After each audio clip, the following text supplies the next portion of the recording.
Vamos a continuar con el segundo capítulo de la carta a los Filipenses. Hoy solamente traigo 3 versículos para compartir. No sé si será más corto de lo normal o si el Señor vaya poniendo algunos otros puntos, pero vamos a ir al versículo 9, que es el que nos corresponde esta mañana, 9, 10 y 11. Recuerdan de lo que venimos hablando, ¿verdad, hermanos? De la humildad de Cristo, de que se humilló haciéndose hombre, ¿verdad? Salud. Haciéndose hombre y que llegó hasta la muerte de cruz, que murió como un criminal, siendo inocente, ¿verdad?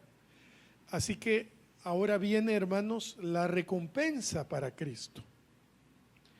Porque aunque hubo un tiempo de sufrimiento, de proceso duro, dice la palabra que el que persevere hasta el fin será recompensado, ¿verdad?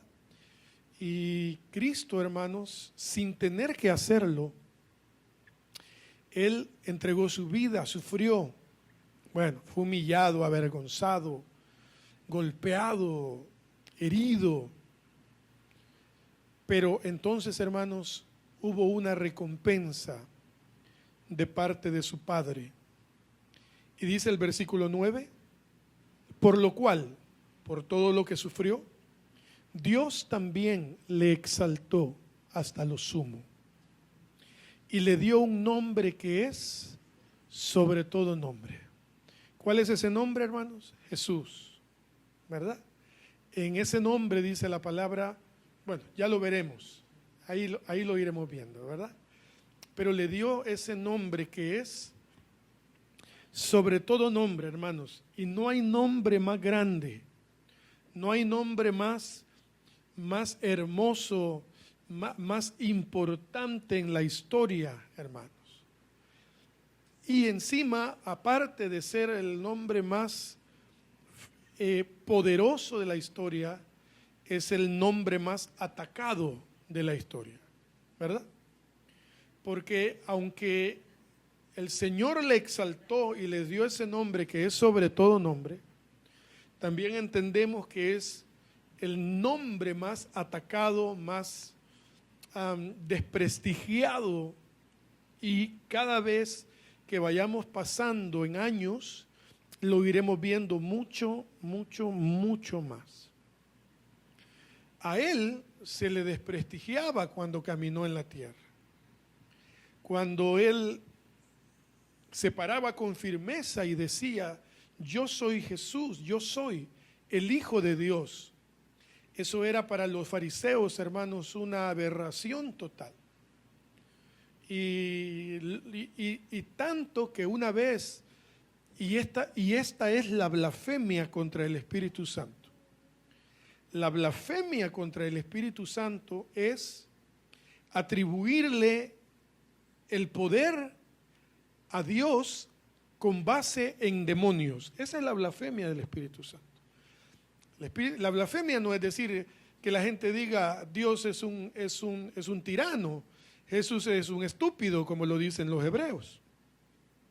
Los judíos, ¿cómo voy a creer en un tipo que dicen que es un rey si fue un carpintero miserable, si es un tonto? Eso es lo que los judíos creen de Jesús. Esa no es blasfemia. Hay gente que maldice el nombre de Dios, maldice el nombre de Cristo y les es perdonado. La blasfemia contra el Espíritu Santo es cuando Jesús lo dice, cuando le atribuyen, dicen los fariseos, en nombre de Belcebú hace los milagros, en nombre del diablo hace los milagros. Entonces ahí Jesús más adelante dice, todo pecado es perdonado, sin embargo hay un pecado que no es perdonado. ¿Cómo lo va a manejar Él? No me pregunten a mí, eso yo no lo sé. Porque no lo sé, hermanos. Pablo dice, él cuando habla de su currículum, cuando Pablo dice, por ejemplo, doy gracias a Dios, dice que me tuvo por fiel poniéndome en el ministerio. ¿Y por qué Pablo dice eso? Bueno, porque a continuación dice, siendo yo perseguidor, dice. ¿Qué más dice? Blasfemo. Uy, significa que Pablo en algún momento le atribuyó a Cristo el poder con base en el infierno, hermanos. ¿O no dice Pablo, siendo yo blasfemo? Búsquenlo cuando puedan. No me acuerdo dónde está, pero por ahí está. Dice, siendo yo perseguidor, blasfemo, injuriador. Hoy dice, Dios me ve con ojos de misericordia y me pone en el ministerio. Por esa razón les digo, no sé cómo Dios lo va a manejar. Porque dice, perdona, se lo dice a Timoteo. Primera de Timoteo 11:13. Tremendo, ¿verdad? No sé cómo lo va a manejar el Señor, pero Él es bueno, hermanos. Volvamos. Nombre sobre todo nombre. No hay otro nombre, hermanos. No hay nadie más que se levantara de la tumba por sí solo. Lázaro resucitó, pero murió, ¿verdad? La niña resucitó, tranquilo, dijo, está dormida. Jesús la resucita, pero muere. Hubo necesidad de un poder divino de Cristo para levantarlo de la tumba. Y Él fue el único, hermanos, que se levantó de la tumba sin ayuda de ninguna otra deidad con D minúscula. Se levantó de la tumba y no solamente se levantó, hermanos, caminó entre los hombres con un cuerpo glorificado y lo vieron ascender al cielo. Y no solamente está sentado y reina a la diestra del Padre, sino que, hermanos, un día volverá, un día regresará. Y reinaremos con Él, hermanos, por la eternidad. Así lo dice la palabra. Ok, dicho esto, quiero decirles algo, hermanos. La humildad es recompensada por Dios. La humildad es recompensada por Dios. Lo contrario de humildad, altivez, soberbia, ¿verdad? Y la soberbia, hermanos, también tiene su resultado. La humildad es recompensada por Dios. Y quisiera darles unos puntos de lo que podemos obtener al ser humildes. Proverbios 11:2. Cuando viene la soberbia, viene también la deshonra. Se los acabo de preguntar, ¿verdad? Lo contrario de humildad es soberbia. Cuando viene la soberbia, viene también la deshonra. Mas con los humildes está la sabiduría. Hermano, usted puede ser la persona más inteligente del mundo. Sin embargo, podemos ser no sabios. La inteligencia no me ayuda a tomar una decisión correcta. La que me ayuda a tomar una decisión correcta es la sabiduría que viene del Señor. ¿Cuánto hombre inteligente en el mundo, cierto? ¿Cuánto genio en el mundo? Por ejemplo, hay un pianista que yo veo, colombiano él. Genio, hermanos, en el piano. Genio, genio, genio. Sin embargo, toca el piano con uno de los cantantes que más se ha desviado bíblicamente hablando durante los últimos años. El pianista es un genio, inteligentísimo para la música, un prodigio, hermanos. Sin embargo, no le dio la sabiduría para poder discernir, pues el discernimiento, hermanos, no es distinguir entre lo bueno y lo malo. Para distinguir entre lo bueno y lo malo no necesitamos el discernimiento, es un tema de sentido común, ¿verdad que sí? El discernimiento lo necesitamos para distinguir entre lo bueno y lo que parece bueno. Oh, más profundo, ¿verdad? Porque si yo le puedo dar una cachetada aquí al joven, ¿qué pasa si se la pego? ¿Es bueno o es malo? ¿Verdad que no necesitamos del discernimiento? Es malo, ¿verdad? Es malo. El discernimiento, hermanos, es para poder leer entre lo que es bueno y lo que parece bueno. Eso es más profundo. Así es, hermanos queridos. Para lo bueno y lo malo, todos sabemos que las guerras son malas. Hasta un ateo sabe eso, ¿verdad? Sabemos que robar es malo, ¿verdad? Hasta un agnóstico sabe eso. Pero para poder ver entre líneas de un predicador que está usando la Biblia para manipular, entonces necesitamos el discernimiento de espíritus. Qué profundo, ¿verdad? Eso lo aprendí hace poco, hermanos. Me pareció fascinante. Se dice que lo decía Spurgeon, que era un predicador del siglo XIX, Charles Spurgeon. Me gustó mucho. No sé si lo dijo él o no, pero el concepto me pareció muy profundo y muy acertado. Muy profundo y muy, muy acertado.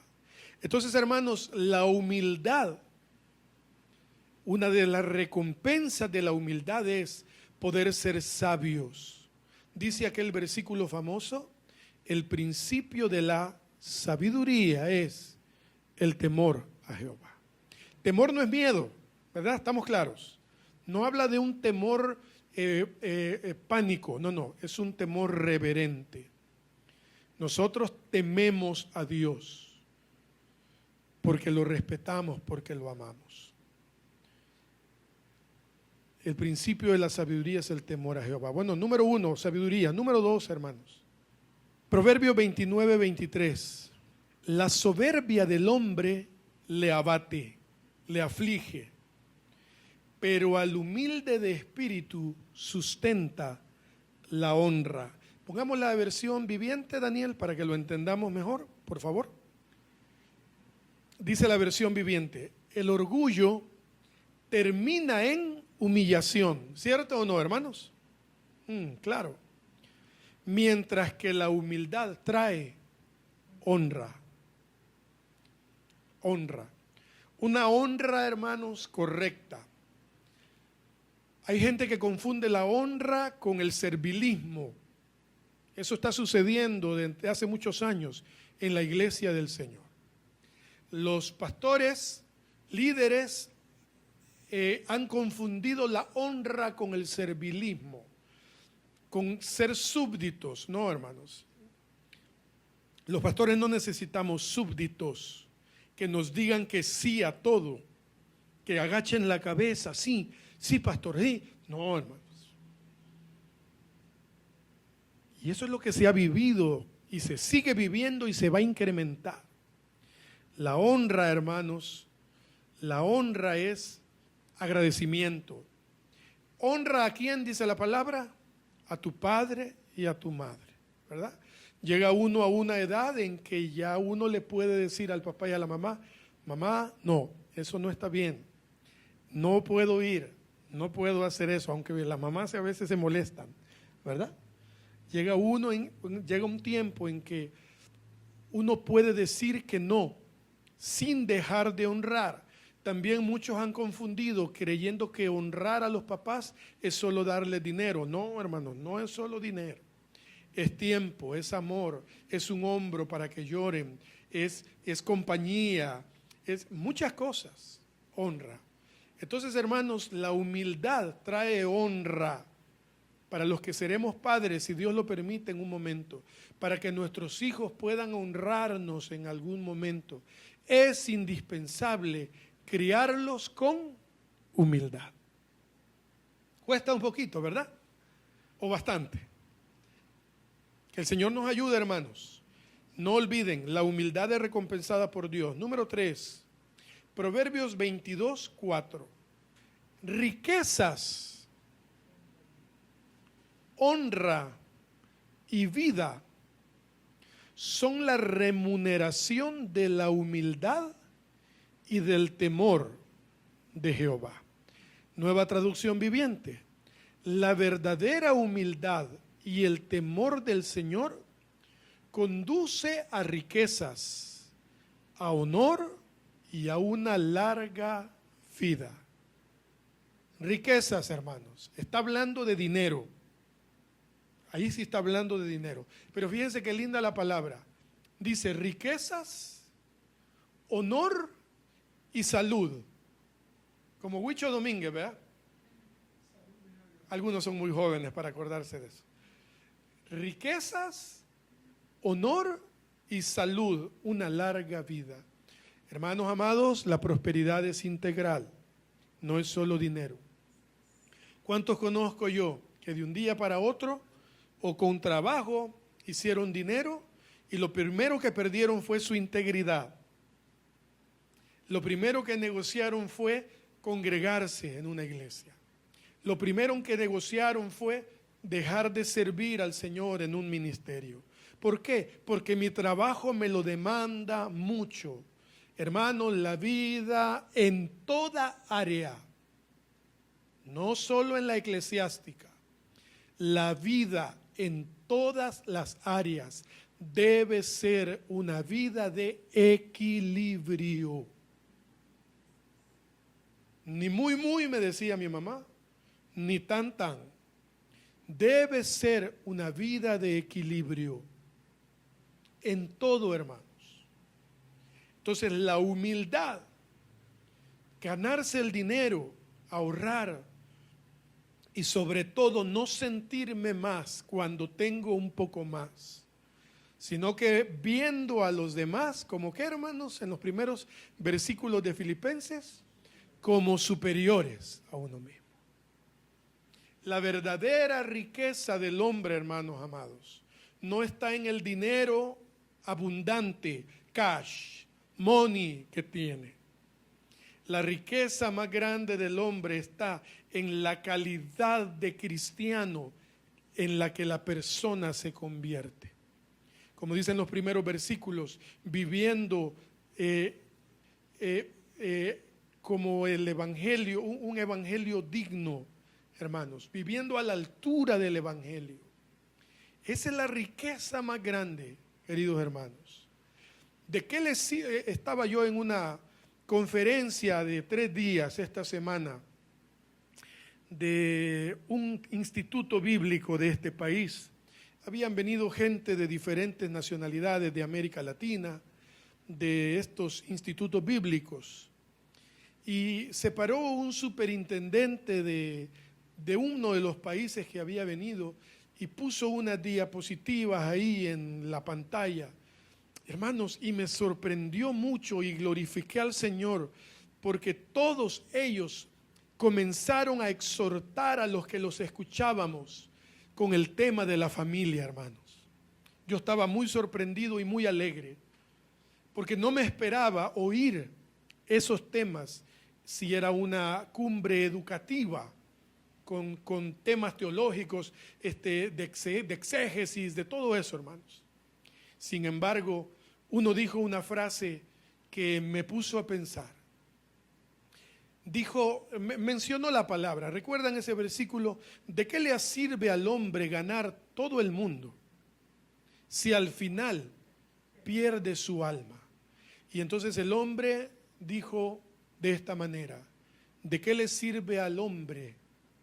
¿De qué le sirve al pastor? Dijo, alcanzar todas las almas si al final se pierden las almas de sus hijos. Hermanos, de los 600, 700 que habíamos ahí, el silencio fue ensordecedor. Porque la iglesia nos enseñó, y debemos reconocerlo muchos. Yo soy el primero en reconocerlo. La religión, la iglesia, el afán eclesiástico nos enseñó que primero es la iglesia y después es la familia. Y no es esa la voluntad de Dios. La voluntad de Dios, hermanos, es que primero sea el Señor sobre todas las cosas. Y después, para los que estamos casados, el cónyuge de uno, y si tienen hijos, están en un tercer lugar. Pero como se nos enseñó el orden contrario, ahora que alguien tenga el atrevimiento de decírselo a líderes nacionales, hermanos. ¿Entienden? En ese congreso estaban los líderes, los maestros, los rectores de los institutos bíblicos de Dominicana, de Puerto Rico, de Perú, de Colombia, de Venezuela, de Chile, de El Salvador, de Panamá. Estaban esos que ocupan las primeras filas en los eventos. Y que un hombre les diga, ¿de qué les sirve a ustedes ganar todas las almas si la de sus hijos se va a perder? Si, hermanos, si el 75% de los hijos de pastores no quieren saber nada de iglesia. Uno más, hermanos queridos, el último creería yo, Salmos 149:4. Porque Jehová tiene contentamiento en su pueblo, hermoseará a los humildes. Qué maravilloso, hermanos. Con la salvación. Hermoseará a los humildes con la salvación. Ningún soberbio, hermanos, tiene parte en el reino de los cielos. El Señor nos ayude. El Señor nos ayude, hermanos. El orgullo no entra al reino de los cielos, hermanos. Y es que Jesús fue contundente.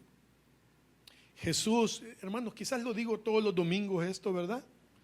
Jesús dijo una vez, aprendan de mí, que soy manso y humilde de corazón. Ahí quizás los discípulos esperaban que dijera, aprendan de mí que he hecho fuera demonios. Pónganse en algo ustedes, hombre. Ayunen. Ya ven que estos géneros no salen con otra cosa, sino con ayuno y oración. Pónganse en algo. No, hermanos. La única vez puntual que Jesús pide que aprendamos algo es cuando dice, aprendan de mí, que soy manso y humilde de corazón. Hermanos, y dice la palabra que a los humildes, hermoseará a los humildes con la salvación.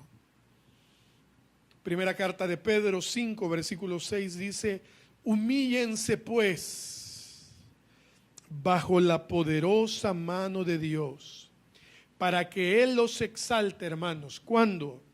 Cuando fuere el tiempo. Díganme si no, hermanos, la exaltación más grande que podemos vivir nosotros es la vida eterna. No hay premio, hermanos. No hay Nobel. No hay premio Nobel más importante. Ni el de economía, ni el de literatura, ni el de medicina, ni el de la paz, que es tan codiciado últimamente.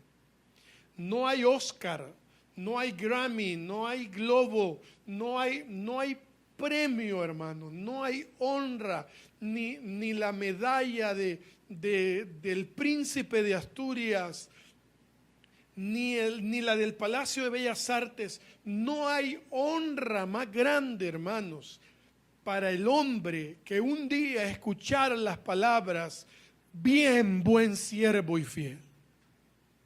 En lo poco fuiste fiel, en lo mucho te pondré, entra al gozo de tu Señor.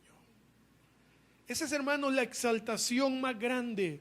Ven, bien, buen siervo. No puede haber un siervo orgulloso. No puede haber un siervo prepotente, no puede haber un siervo altivo, altanero. ¿Por qué? ¿Por qué, hermanos? Porque Jesucristo lo dijo. Él dice, si alguno de ustedes quiere ser el mayor, doulos, sirva. Él fue el ejemplo de servicio más grande cuando lavó los pies de sus discípulos. Él lo dijo, el Hijo del Hombre no ha venido a ser servido, sino a servir. Gloria al Señor, hermanos, por ese nombre precioso que es sobre todo nombre. Gloria al Señor, por lo cual Dios le exaltó hasta lo sumo, hermanos, y le dio un nombre que es sobre todo nombre. Versículo 10, por favor. Para que en el nombre de Jesús se doble toda rodilla de los que están en los cielos y en la tierra y debajo de la tierra. Los cielos, hermanos, ¿quiénes están en los cielos? Ángeles, arcángeles, seres vivientes. Hermanos, todos ellos, hermanos, doblarán su rodilla. Ya la doblan, hermanos. Ya la doblan. Y dice la palabra, y los que están debajo de la tierra. ¿Quiénes son los que están debajo de la tierra, hermanos? ¿Quiénes? Los muertos, correcto, los muertos. Los muertos. Primera Tesalonicenses dice lo siguiente, 4:16. Todos lo conocen, ¿verdad? Porque el Señor mismo, con voz de mando y con voz de arcángel y con trompeta de Dios, descenderá del cielo, y los muertos en Cristo resucitarán primero. Y entonces dice después la palabra, y los que hayamos quedado, seremos arrebatados juntamente con ellos para encontrarnos con Cristo en el aire, en las nubes. Hermanos, estamos claros hasta ahí, ¿verdad? No hay dónde perderse, para que en el nombre de Jesús se doble toda rodilla de los que están en los cielos, en la tierra y debajo de la tierra. Ahora viene un punto muy importante. Todos, hermanos queridos, daremos cuenta un día al Señor. Romanos 14:10, Daniel. Pero tú, ¿por qué juzgas a tu hermano? ¿O tú también, por qué menosprecias a tu hermano? Porque todos compareceremos ante el tribunal de Cristo. Porque escrito está, vivo yo, dice el Señor. Ay, hermanos, que ante mí se doblará toda rodilla y toda lengua confesará a Dios, de manera que cada uno de nosotros dará a Dios cuenta de sí. ¿Qué les parece, hermanos? A mí me parece aterrador. Sin embargo, me voy a presentar delante de Él y ustedes deberíamos hacer todos lo mismo, confiados, tranquilos. El Señor sabe la forma como nos juzgará. Lo que sí tienen que saber, hermanos, es que el Señor no nos va a preguntar cuánto dinero juntamos en el banco, cuántos negocios tuvimos, cuántos discos grabé, cuántos premios me gané, cuántos países visité. No. Por ejemplo, a mí, dice Hebreos que me va a preguntar por ustedes, por sus almas, por cómo los traté. Aterrador, hermanos. Piensen en alguno por ahí que es maltratador de ovejas. Los hay, lo digo, hermanos, sin problema. Es así. Explotadores, humilladores. No lo puedo decir, fuera de aire lo puedo decir, pero aquí no lo puedo decir. Pedro les dice, hey, esa grey no es suya, esa grey es mía. Y David lo dice en el 23, dice, la vara y callado de ustedes, pastores, debería darles a sus ovejas aliento, no pánico, sino aliento. Hermanos, dice Hebreos que ustedes deben orar por sus pastores, dice, porque ellos son los que darán cuenta de vuestras almas. A mí no me va a preguntar, ¿cuántos miembros tuviste? Uy, no pasaste de 100, qué bárbaro, la regaste. No, hermanos, para Dios La cantidad no es importante. Para nosotros es importante. Porque las fotos quedan bien chivas cuando el lugar está lleno. Pero para Dios no es importante. A los padres de familia, a los sacerdotes, a las cabezas de hogar, les va a preguntar de sus hijos y de su esposa. Tal vez de algún nieto por ahí que se le murió el papá o algo, de los que el Señor asignó para estar bajo ustedes. ¿Qué les parece, hermanos? ¿Aterrador? Complicado, ¿no? Hermanos amados, solo hay una forma de presentarnos delante de Él, con humildad. Pero desde aquí, desde la tierra en la que vivimos, desde el momento que pasamos, usted puede tener todos los logros del mundo, puede ser el más inteligente, el más sabio, el más guapo, todo. Humildad, hermanos, sabiduría para poder guiar a los que Dios nos ha pedido, los que nos ha puesto allí. Hermanos, todos daremos cuenta. Y el verso 11, queridos hermanos, dice lo siguiente: y toda lengua confiese que Jesucristo es el Señor, para gloria de Dios Padre. Así que, hermanos queridos, todos tendrán que reconocer que Jesucristo es el Señor. Ahora hay un punto aclaratorio que no es muy lindo. No todos se salvarán. No todos, hermanos queridos, al confesar a Cristo en ese tiempo, para algunos ya será demasiado tarde. No quiere decir que todos le habrán reconocido como su Salvador. Resulta interesante comprobar que incluso algunos creen que los que estén en el infierno, hermanos, deberán reconocer el señorío de Jesús, lo cual aumentará la angustia de los que estén allí. Hermanos, el infierno es una realidad, poco hablamos de eso. Así como hablamos tanto del cielo, ¿verdad? De las calles de oro, del mar de cristal, que no están en el cielo, sino que en la Nueva Jerusalén. Dicho sea de paso, esto ya es escatológicamente bien profundo. Esto es de la Nueva Jerusalén, que será en la tierra, by the way. No hablamos mucho del infierno, hermanos. Es más, algunas versiones de la Biblia le han quitado, han extraído los versículos que hablan del infierno. Pero el infierno es una realidad, hermanos. Gente, hermanos, que fue instrumento, gente que se dejó usar por el enemigo para corromper la sociedad. Vean los conciertos de los artistas de moda, todas las barbaridades, hermanos, que se hacen hoy en los conciertos musicales. Véanlos. Eso, hermanos, no es para otra cosa, para pervertir más a la sociedad.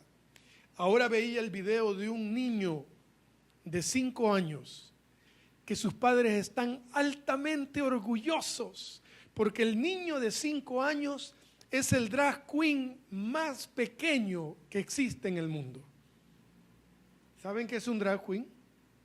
Bueno, para los que no saben, un drag queen es un hombre que se viste como mujer exagerando la ropa, el maquillaje, el comportamiento. Es un travesti, en otras palabras, pero con excesos. Ahí lo buscan, hermanos, en Google. En vez de ver los goles del Barça y del Madrid, que está bien que lo vean, también podemos buscar un poquito de esa cultura general que tenemos ahora. Y los padres se jactan, están orgullosos. Tremendo, ¿verdad? Algunos están orgullosos de tantas cosas. 5 conciertos hizo esta señora en este país hace un mes. 5. 50,000 personas en cada concierto, llenos todos. ¿Saben de qué me refiero, verdad? 5. Esta señora es una de las más grandes propulsoras del progresismo, del feminismo, llenísimos, todos, hermanos. Y la palabra, hermanos, es contundente. No lo hablamos mucho, pero es contundente. Al lago de fuego serán enviados Satanás, sus demonios y sus seguidores. Y ahí dijo Cristo, el gusano nunca muere. Ahí será el lloro y el crujir de los dientes. Y no es un tema, hermanos, muy común. Bendito el Señor que nos libró del infierno. Amén. Amén, hermanos. A los que creyeron en su nombre, Él nos dio el derecho, la potestad de ser hechos hijos de Dios. Hay dos caminos, usa Jesús esa metáfora. Es contundente el Señor. Dice que hay dos sendas, una angosta y una ancha. La ancha, dice Cristo, está llena de placeres. Es maravillosa, no hay ningún problema. Sin embargo, dice, hay un camino angosto que cuesta, hermanos, está lleno de espinas, está lleno de baches, está lleno de problemas, está lleno de rechazo.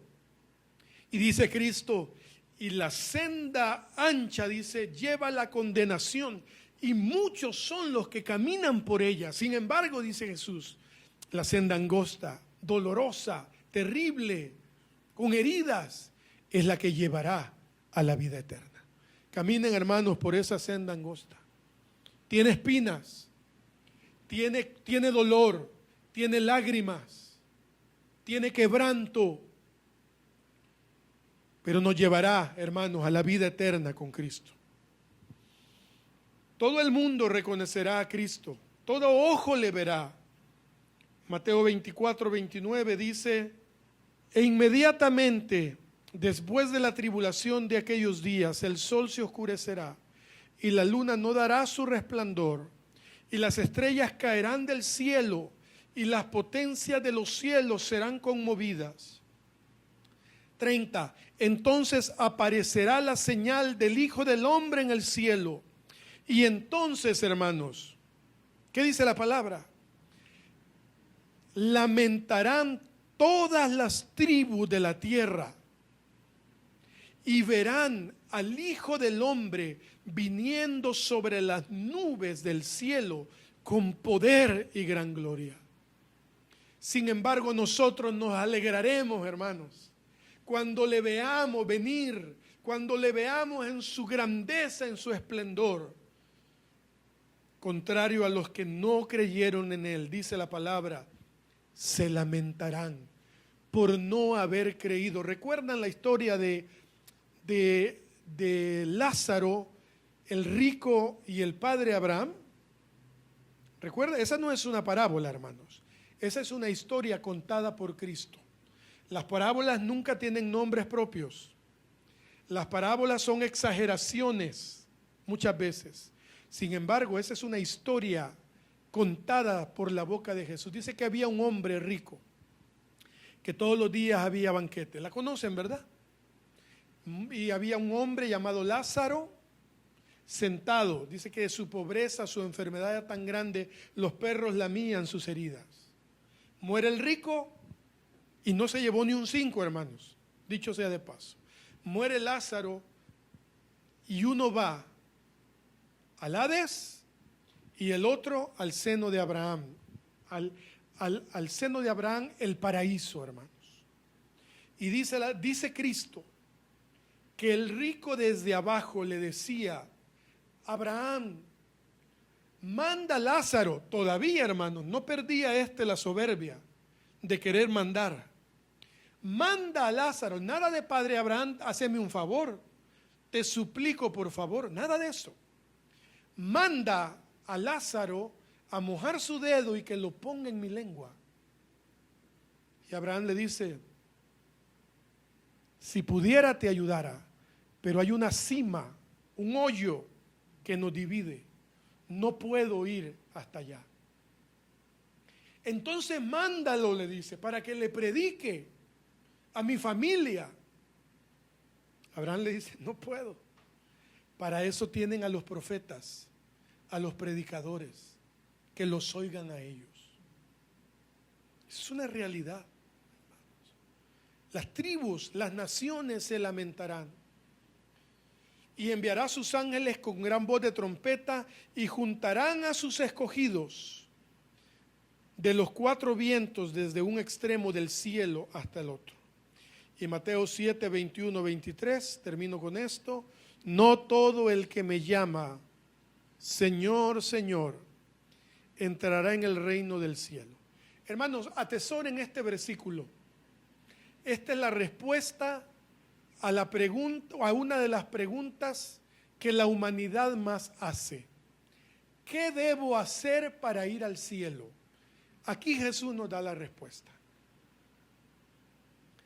Lo repetimos desde el principio. Mateo 7, 21, 23. No todo el que me llama Señor, Señor, entrará en el reino del cielo. Solo entrarán aquellos que, subrayen esa palabra, verdaderamente.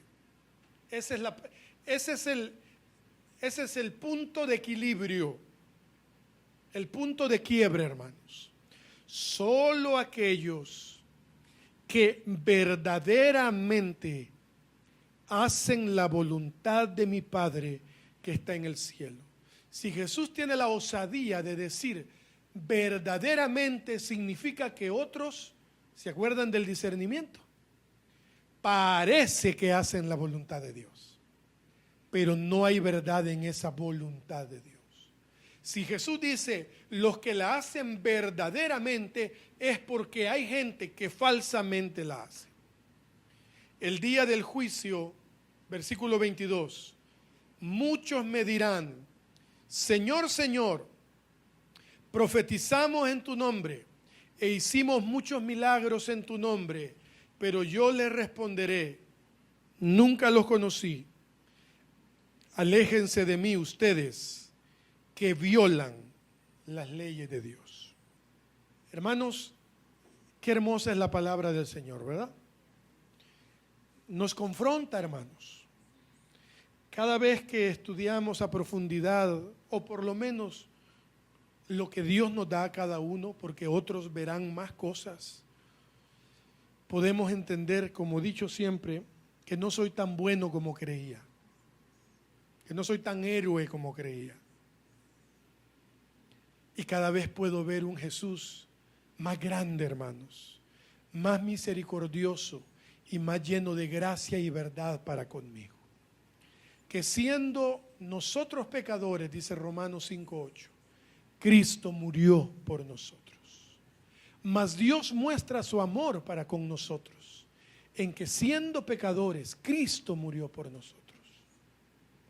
Y nos justifica, hermanos. Nos justifica. O sea, ¿qué significa nos justifica? Nos ve buenos a pesar de lo malo que somos. Bendito sea el Señor por eso. Continuamos, hermanos, si el Señor nos lo permite, el próximo domingo. Señor, muchas gracias te damos.